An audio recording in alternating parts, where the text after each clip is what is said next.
Добрый дзень! На календары 12 верасня і мы пачынаем тыднёвы агляд найбольш важных навінаў, звязаных з Аршаншчынай. У многіх гарадах Еўропы прайшлі святочныя мерапрыемствы, прымеркаваныя да 511 гадавіны бітвы пад Воршай. Ці было затрыманне? На тыдні з'явілася інфармацыя пра затрыманне дырэктара балбасаўскага аэрапорта, але сам герой інфармацыі адмаўляе гэта. У Смалянах у рамках падрыхтоўкі да дажынак знеслі яшчэ адзін стары дом. Старога дому пазбавілася і Ворша. Гэтыя ды іншыя навіны ў сённяшнім выпуску.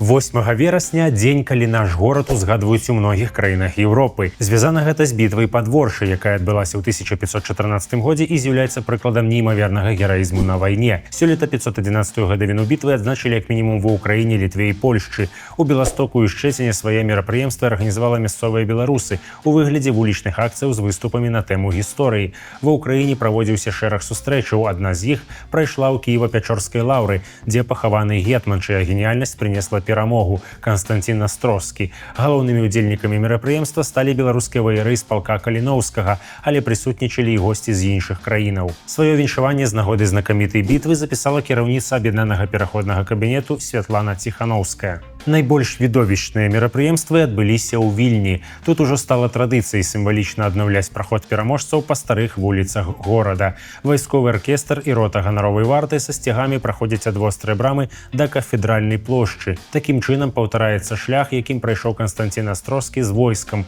вяртаючыся з бітвы з трафеямі і палоннымі маскоўцамі. Беларусы Літвы таксама правялі свае мерапрыемствы. За дзень да даты, у нядзелю 7 верасня адбылася экскурсія на беларускай мове, якая расказала пра месцы Вільні, звязаныя з бітвай і яе героямі. А 8 верасня беларуская грамада запаліла свечкі каля беларускай амбасады на вуліцы Міндоўга. Медыа-скандал на гэтым тыдні ўтварыўся вакол дырэктара балбасаўскага аэрадрома Мікалая Чарвінскага. 5 верасня абласная газета «Віцебскія весці» паведаміла, што ў дачыненні дырэктара аднаго з транспартных прадпрыемстваў рэгіёну завялі крымінальную справу. Неназваны мужчына, паводле версіі дзяржаўнага выдання, выкарыстаў супрацоўнікаў свайго прадпрыемства ў асабістых мэтах, накіраваў іх будаваць яму дом і лазню. У выніку за дзяржаўны кошт, але для прыватных мэтаў, на ўчастку адпрацавалі 16 супрацоўнікаў транспартнага прадпрыемства.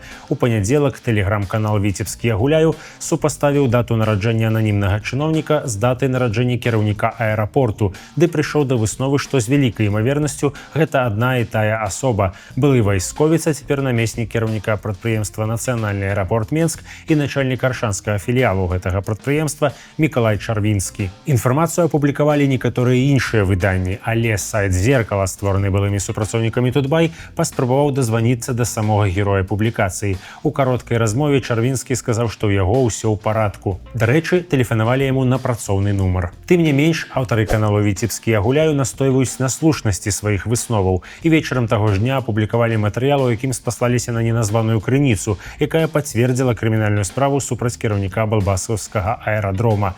Аднак аўтары таксама дадалі, што да падазраванага не была прынятая мера стрымання ў выглядзе затрымання. Хто ў гэтай сітуацыі кажа праўду, падобна пакажа час.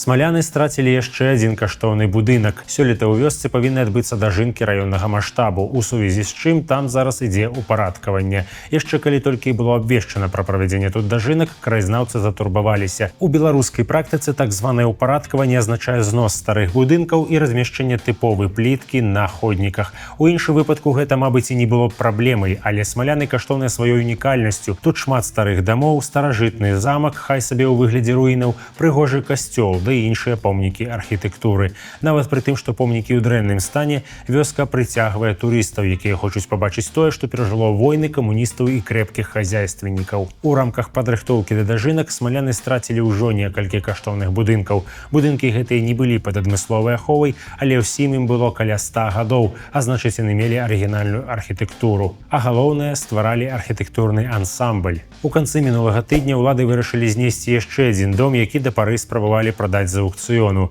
Вялікі драўляны дом стаяў на адной з цэнтральных вуліцаў Смалянаў. Яна вяла да замку. Дом мог бы выкарыстоўвацца ў турыстычных мэтах, калі б яго не разбурылі, а адрэстаўравалі. Але ж дажынкі ў Беларусі праходзяць па шаблонах.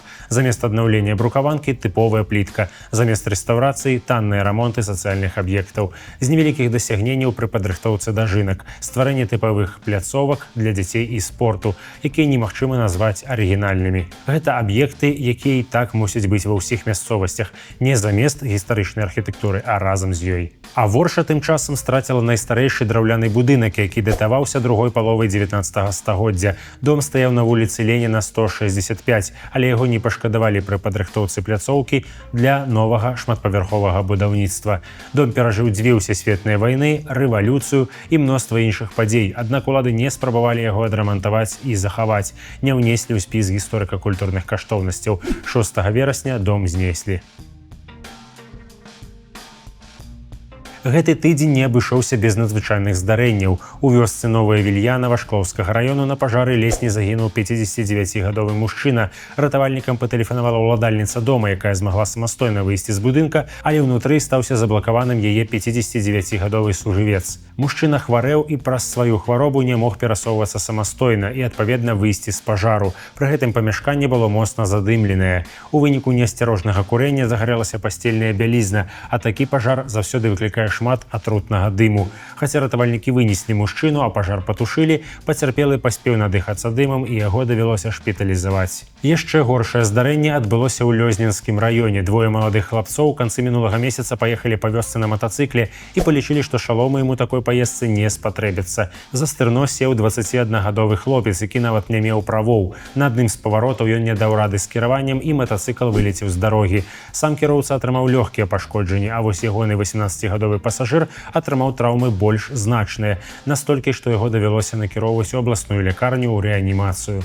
Крымінальную справу завялі супраць 32-гадовага жыхара Талачынскага раёну за спробу забойства 13-гадовай дзяўчынкі. Справай займаецца мясцовая пракуратура. Абвінавачанне можа быць перакваліфікаванае на больш мяккі артыкул. Мужчына знаходзіўся разам з дзяўчынай у адным доме, бо жыў з ейнай маці. Пры гэтым злоўжываў алкаголем. Сям'я ўжо была на фармальным кантролі органаў апекі. Прычына не толькі ў алкаголі, але і ў рэгулярных п'яных скандалах. Дзяўчынка не цярпела п'янага айчыма і часта паміж імі пачыналіся сваркі. На дзяўчынку бытавы агрэсар і раней падымаў руку, а маці станавілася на бок сужытніка. Але ж гэтым разам усё выйшла з-пад кантролю. П'яны айчым пасля чарговага скандалу накінуўся на падлетка і пачаў душыць. Як і ў папярэднія разы, маці дзяўчынкі не заступілася за дачку. Міліцыю выклікалі суседзі. Мужчыну затрымалі, што, магчыма, выратавала дзяўчынцы жыццё.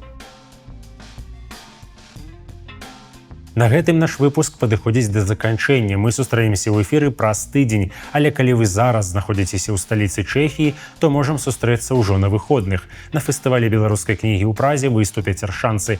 У суботу, 13 верасня, ў Доме народных меншасцяў па адрасе Вацалова 3. А 19 гадзіне мясцовага часу там выступіць Сяржук Доўгушаў, які, акрамя музыкі, раскажа пра свае новыя кнігі, пра традыцыйную музыку і зборнікі песень. На наступны дзень, 14 верасня, 20 гадзіне, ў спартовым бары «Сімбіёнт» сваю кнігу пра гісторыю ножнага шпурляку футболу на Аршаншчыне прэзентую я, Арцём Сізінцаў. Буду рады сустрэцца з вамі ў Празе.